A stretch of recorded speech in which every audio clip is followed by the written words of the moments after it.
à cause des universités des universités anglophones, le fait qu'ils sont en train d'angliciser Montréal, vous êtes, excuse-moi là, mais vous êtes plein de marde. Francis Drouin est arrivé une couple de mois passés en disant à des chercheurs québécois qui sont des pleins de marde. Agir comme ça vers des témoins, inacceptable.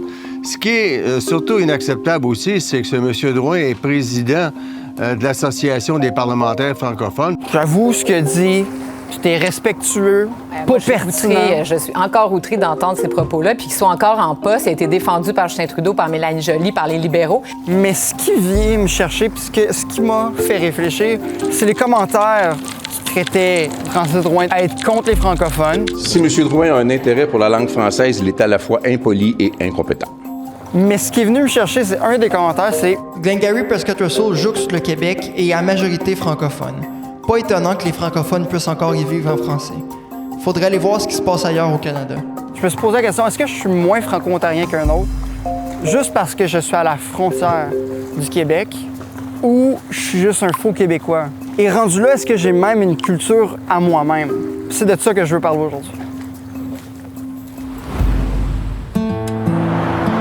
J'étais à Alfred, puis c'est une des places les plus importantes pour moi. C'est ici que j'ai vécu, c'est ici que je suis né.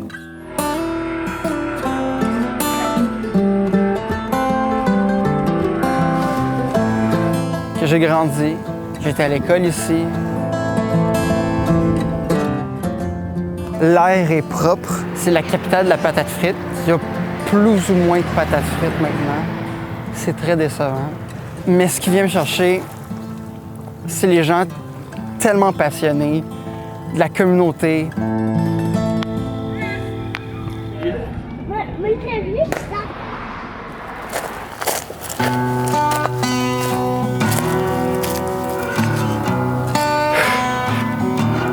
C'est quoi la culture franco-ontarienne? Je pense que c'est ça. La grande air, l'air frais, tu sais. Juste être capable de vivre en français, en Ontario. Ce que je trouve triste, par contre, c'est qu'il n'y a pas assez de piliers et porte-parole francophones pour les jeunes en Ontario. Puis c'est pour ça que je veux faire ça ici, parce que je veux essayer de faire vivre cette culture-là francophone, que ça soit cool, parce qu'on va se le dire, là. Si on dit c'est cool de parler en français, c'est pas cool parce qu'il n'y a rien qui vient chercher les jeunes. Il n'y a rien qui dit aux jeunes « Moi, c'est cette langue-là que je veux parler. Moi, c'est comme ça que je veux vivre. » C'est ce que je veux apporter parce que faut pas se forcer à vivre en français, tu sais. Faut juste vivre. Je pense que c'est ça, la culture franco-ontarienne.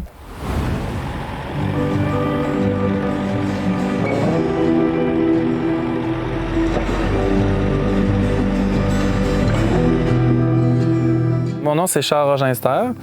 J'étais en grande culture, en partie bio, parce que j'ai lâché un peu le bio cette année. Je fais des travaux à forfait aussi, que c'est dans le nivelage, semis, battage, arrosage maintenant.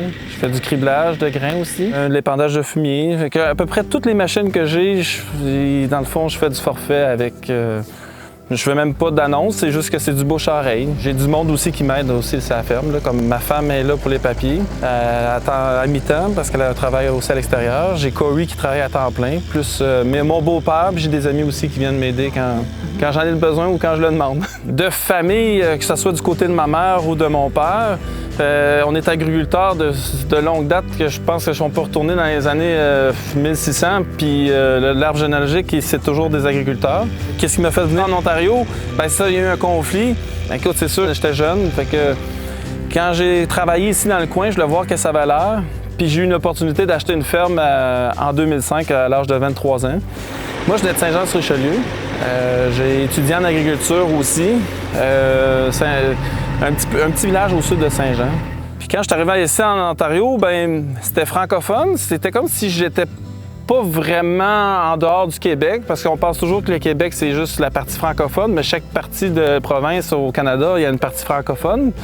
Puis ici, je me trouvais pas dépaysé. Je trouvais que c'était un beau coin. Les terres étaient moins chères aussi. C'est pour ça que j'ai été capable de partir à zéro. Bien, mettons, si on regarde juste où est-ce que je suis placé? Ben, regardez le coucher de soleil. En partant, le coucher de soleil, on voit la chaîne de montagnes, on n'est pas loin de la rivière. D'un autre côté aussi, je suis pas loin de la 17, c'est facile d'accès pour n'importe quoi. Puis on dirait que c'était juste parce que j'étais dû pour être ici. On dirait qu'il y a des mots qui ne peuvent pas s'expliquer, puis ça, c'est un exemple. C'est juste, j'aime la place.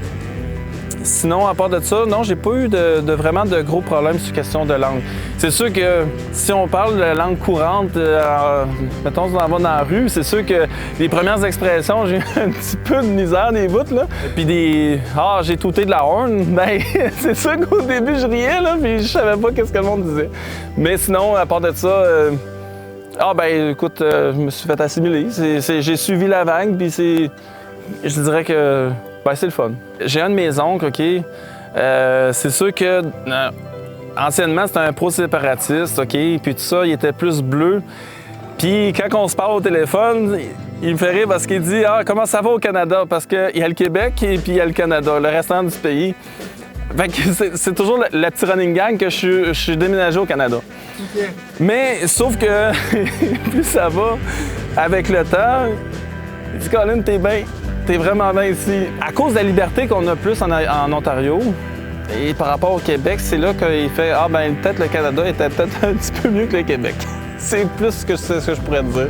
Mais sinon, à part de ça, on fait des jokes, mais des fois, le Québec et l'Ontario ne se parlent pas. C'est comme deux provinces, c'est comme si c'était vraiment comme deux pays sur certaines affaires. Certains ministères ne se parlent pas. Mais à part de ça, je vois pas une grosse différence. On accorde beaucoup trop d'importance, je pense, à la culture maintenant. Parce que c'est plus large que ça. C'est rendu les liens qu'on fait avec les gens. Puis ces liens-là, la langue n'a plus cette barrière-là. On essaie de autant protéger la langue française par titre de patrimoine et non par culture pour faire rayonner la langue. Je pense qu'on est rendu ailleurs. Je dis pas qu'il faut tuer la langue ou qu'il faut pas en prendre soin, parce que je trouve que c'est très important. Mais j'ai appris que la langue change en ce moment. Je pense juste au Québec, les réseaux sociaux, je pense juste à des Shaheen, à des Ali Brassard, qui créent des contenus super intéressants pour les jeunes. Et c'est rendu la nouvelle vague de culture québécoise. Travaillons là-dessus. C'est le mieux qu'on peut faire. Si on veut pas aller vers l'anglais, travaillons en français. Mais là, quand ça vient au niveau franco-ontarien, j'essaie de réfléchir à ces gens-là. J'en connais pas. Puis c'est ce que je veux apporter de la diversité.